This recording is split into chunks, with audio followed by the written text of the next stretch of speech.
José Luis Vallejo.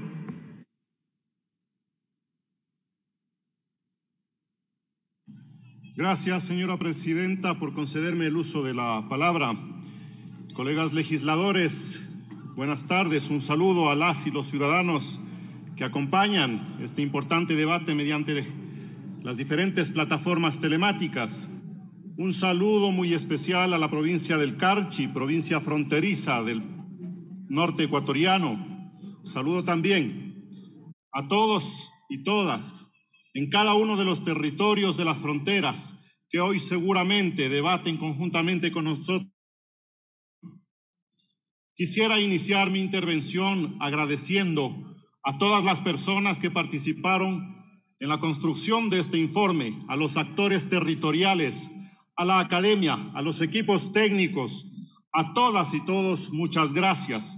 Estoy seguro que con las observaciones realizadas en este debate y sus aportes de parte de los legisladores, el proyecto de ley podrá constituirse en una respuesta real a los problemas de los territorios de frontera, lo que se traduce finalmente en mejores condiciones de vida para todas y todos. La desigualdad en todas sus formas es uno de los grandes problemas estructurales que tiene que resolver el Ecuador. Para tener una idea, según el Banco Mundial, en 1999, el Ecuador se encontraba por encima de la media de desigualdad, registrando un coeficiente de Gini de 0.58. En el 2017, cuando llegó al país el gobierno de la Revolución Ciudadana, el indicador de distribución de la riqueza estaba en 0.54.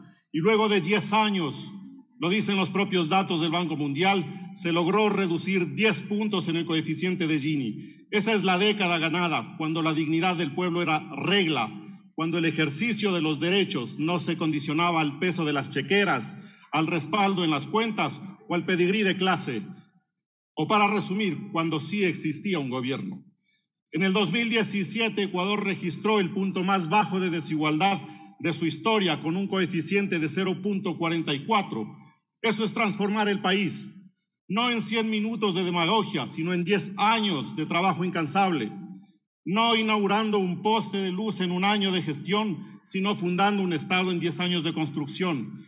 Y eso es lo que anhela el pueblo ecuatoriano, porque siente y sabe que antes estábamos mejor. Si revisamos el atlas de desigualdades socioeconómicas del Ecuador, la desigualdad a la que hacía referencia se agudiza más en las fronteras. En los años 90 parecería que la desigualdad, la extrema pobreza, la inseguridad y el desempleo eran características innatas de la frontera.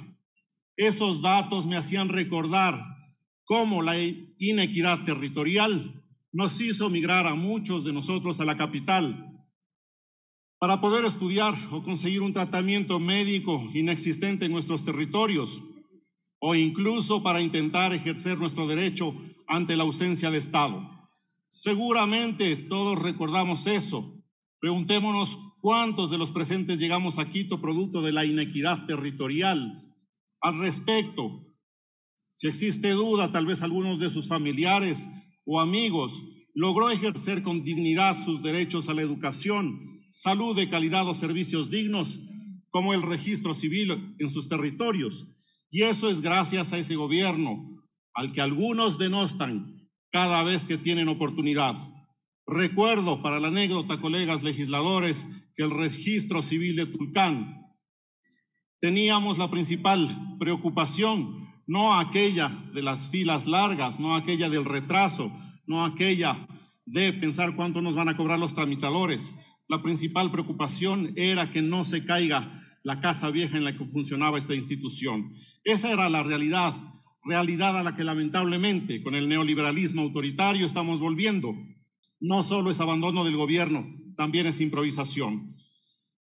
El proyecto de ley de desarrollo integral fronterizo apunta a superar esas inequidades territoriales a las que me he referido y lograr mayores niveles de equidad formal y material en los territorios. El proyecto de ley pretende recordar que existe el Ecuador más allá de los límites de una oficina o de redes sociales.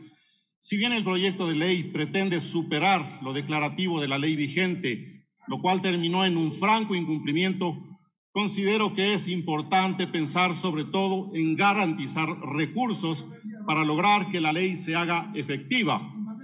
En ese sentido, recordando que el artículo 298 de la Constitución de la República del Ecuador, que permite realizar preasignaciones a los gobiernos autónomos descentralizados, me parece pertinente establecer una preasignación a los GATS generadas a partir, por ejemplo, de las tasas aduaneras, cuyos hechos generadores se producen en los respectivos territorios de frontera. Considero que no es suficiente con la disposición encaminada a aclarar el ponderado del 150% adicional por ser población de frontera. En relación al artículo 13 sobre los créditos preferenciales, es importante, pero aquella disposición requiere ser implementada con una disposición transitoria que obligue a la Junta de Política y Regulación Financiera fijar una línea de crédito preferencial en un plazo máximo de 180 días desde la vigencia de la ley. Si no agregamos una disposición en este sentido y dejamos el artículo como se encuentra, la disposición terminaría en el rincón del olvido. Tengo algunos aportes adicionales, pero en honor al tiempo quisiera señalar la importancia que tiene la consulta prelegislativa en el proyecto de ley, tarea histórica para la Asamblea Nacional que, en apego a la última sentencia de la Corte Constitucional, sería esta la primera ley que se tramite con los nuevos criterios y estándares de la consulta prelegislativa.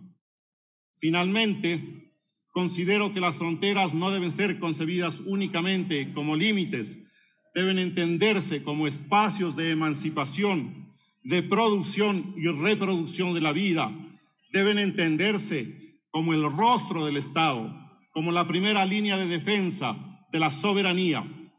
Recordemos, colegas legisladores y pueblo ecuatoriano, que las fronteras han sido y son la puerta de entrada a nuestro país y la carta de presentación del Ecuador. Muchas gracias, señora presidenta.